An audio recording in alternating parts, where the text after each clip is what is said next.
Muito bom. Quem acompanhou aí o Hassid aqui na nossa jornada do Kuzari, percebeu que o Hassid já está chegando lá no fim. Ele já está chegando no fim da jornada. Ele já criou uma vida regrada, uma vida saudável, de um ponto de vista do corpo, de um ponto de vista da alma. Ele tem uma personalidade boa, bem formada, ele sabe limitar os desejos, sabe limitar a raiva, aquelas duas fontes dos pecados da pessoa.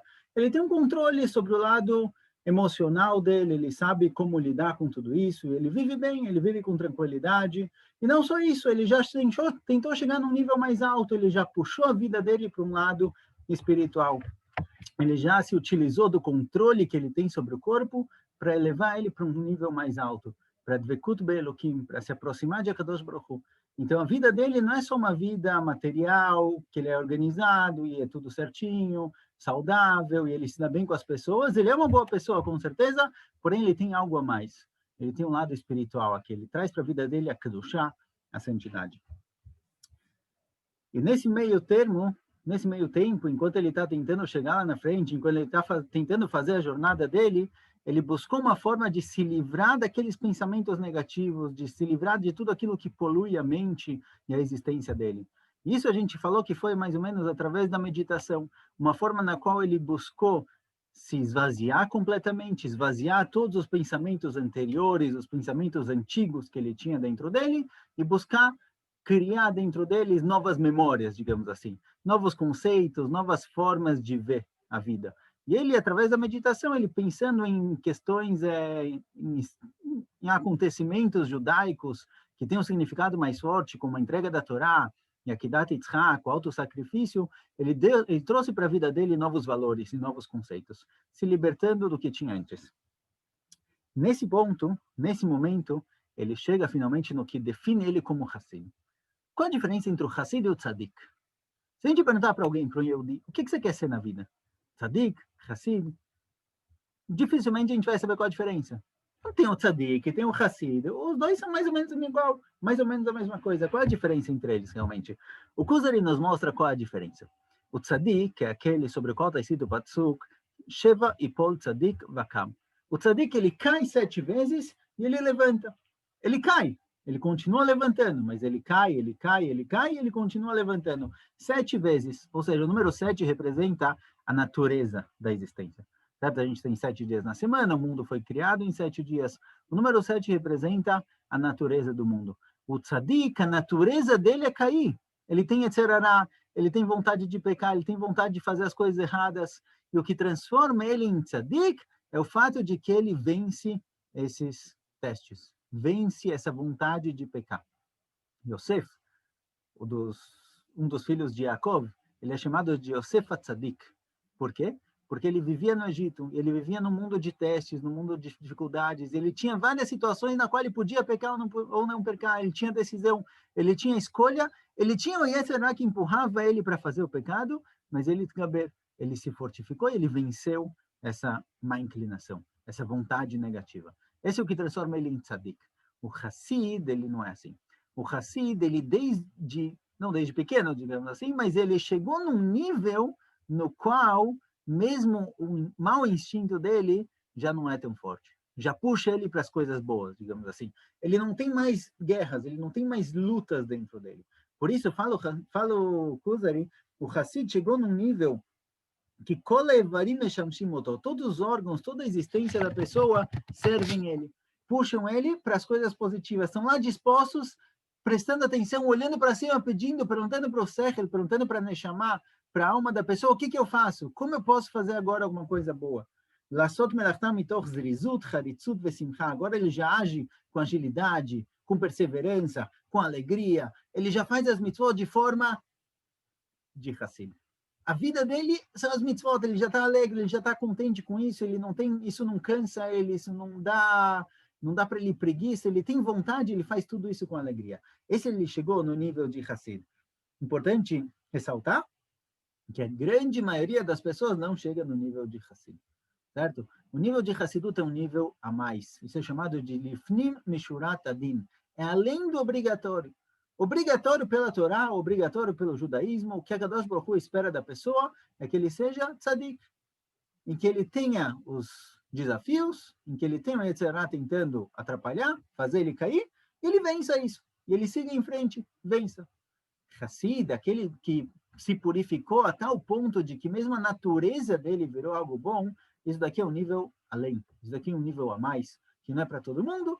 A gente pode se esforçar, a gente pode tentar chegar nisso, a gente pode conseguir chegar nisso em algumas mitzvot, certo? Às vezes tem uma mitzvah ou outra que você sente bem, você gosta dessa mitzvah e você faz ela com prazer e com alegria, mas junto com isso tem mitzvot que você faz porque tem que ser feito, e você cumpre porque tem que cumprir. Mesmo que você não tenha aquela empolgação e aquela alegria, você tem um pouco de preguiça de fazer ela, mas você faz. A gente pode ter uma nefesh que é parte Hassid e parte Tzadik. Mas estamos tentando entender quem é o Hassid. Ótimo. O que vai mostrar que o Hassid é o Hassid mesmo, o exemplo que mostra quando a pessoa chegou finalmente na idade Hassidut, é o que o Kuzari traz aqui, justamente a questão da Tefilá. Por que a questão da Tefilá? A Tefilá é o momento no qual a gente percebe se a pessoa ele chegou no nível do Hassid ou não. Por quê? Porque o Hassid é aquele que conseguiu sincronizar toda a existência dele, as emoções, o corpo, as mãos, tudo que ele tem, todos os órgãos, com o racional. Tudo que ele vai fazer ou não fazer passa pelo racional, faço ou não faço, passa pelo intelecto, pela mente da pessoa. Lá se encontra a Neshama, certo?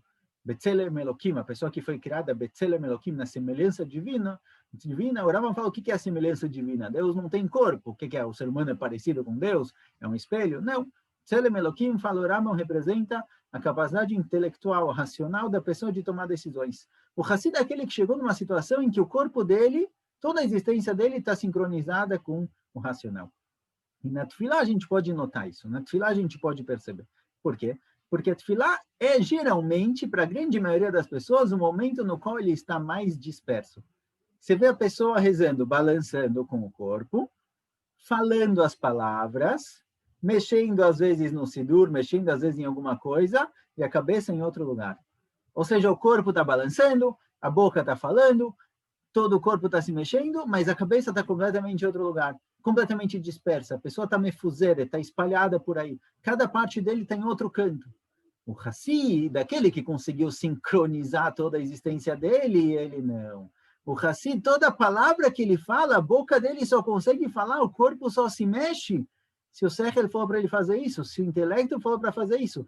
Então, cada palavra e palavra que o Hassid faz na tefilá dele, ela é significativa. Ela tem uma kavaná, ela tem uma intenção por trás, ela tem um pensamento, ela não é vazia.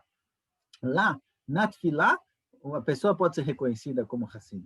Quem consegue sentar e rezar e focar na tefilá de forma extensa, por muito tempo, concentrado em cada palavra e palavra que a pessoa fala, esse daqui é a pessoa que chegou no nível da Hassidut. Como a Gemara conta, certo? A Gemara fala que Hassidim Arishonim, aí os Shoim Shachad Mitpalelim, os grandes Hassidim, os primeiros Hassidim, a tefilá deles não era Shacharit Mincha e Arvit, a tefilá deles tinha uma preparação antes e uma preparação depois. Eles sentavam 1 hora antes da tefilá para deixar a cabeça no lugar, para deixar o coração no lugar, se preparando para conversar com a Kadosh Baruch Hu. Eles rezavam por 1 hora com uma tranquilidade, com calma, e depois da tefilá eles ficavam mais 1 hora. Ou seja, eles tinham a primeira hora na qual eles esvaziavam a mente. Eles deixavam de lado, eles estavam agora trabalhando, estavam batendo papo, estavam fazendo várias coisas que não são ligadas a Ruhaniut, à espiritualidade dele. Então ele se desconecta de tudo isso. Eles sentavam por 1 hora, relaxavam, desligavam todos os pensamentos, tudo que podia atrapalhar ele na tefilá. E aí na tefilá ele focava nos pontos que ele queria pegar, nos ideais da Torá, nos ideais da tefilá. E depois da tefilá eles faziam mais uma coisa, eles ficavam mais 1 hora depois da tefilá. Por quê? Porque eles tentavam, nessa próxima hora, logo depois da tefilá, pegar todos os ideais que eles vivenciaram na tefilá e puxar para a vida deles. Como eu posso aplicar tudo isso na minha vida? Eu falei sobre a Tachonin Adam Da'at, que a Kadosh Baruch Hu, ele dá a inteligência, o conhecimento para a pessoa. Então eu me importo com o conhecimento, a sabedoria é importante para mim, eu quero conhecer a Kadosh Baruch Hu, eu quero ter ideais, eu quero saber pensar. E como eu coloco isso na prática? Será que eu vou ouvir um shiur? Será que eu vou ler um livro? Como eu vou colocar isso na prática? A gente fala na Tefilá sobre a Geulah, sobre a redenção do povo judeu, a vinda de Mashiach. Tá ótimo, é um ideal muito grande, eu quero me conectar com isso, mas como eu aplico isso na prática? O que na minha vida é conectado com isso? Os Hassidim Arishonim, eles tinham uma hora de preparação para tefilá, para esvaziar a mente, uma hora de tefilá preenchendo a mente com valores, com ideais judaicos, com a luz da Torá, e uma hora depois para colocar isso na prática. Obviamente, nem todos somos Hassidim, muitos de nós estamos longe disso, mas um pouquinho da Hassidut a gente pode ter. Pode chegar 5 minutos antes da tefilá, não precisa chegar no começo, você pode fazer uma tefilá um pouquinho mais devagar, e pode sentar talvez 5 minutos depois da tefilá. Não precisa sentar 5 minutos depois de todas as tefilá, todas as tefilot, não precisa sentar uma hora depois de cada reza. Precisa saber que se a gente tentar dar um passo muito alto, um passo mais largo que a perna, depois de um tempo isso vai ficar muito pesado, vai ficar muito difícil. Enquanto a gente não está lá realmente, a gente não vai conseguir viver isso de forma plena. Por isso, a Hassidut é importante, a gente quer pegar um pouquinho da Hassidut para a gente, mas tentar copiar os atos da Hassidut não vai ajudar. A pessoa pode acabar ficando uma hora depois da tefilá, tentando pensar, e não vai ser nada disso. E depois que ele fizer isso 2, 3, 4, 5 vezes, uma semana, ele vai sentir vazio, ele vai sentir seco, não vai ser bom. Precisa saber a dosagem certa, cada um precisa reconhecer onde ele está, o quanto da Hassidut ele pode pegar e o quanto ainda não. Mas um pouquinho da Hassidut, com certeza, a gente pode pegar. Certo? Isso daqui é o Hassid. Daqui, na continuação, a gente vai ver como o Hassid se mantém Hassid. Como continuar lá em cima. Na continuação. Até mais. Tchau, tchau.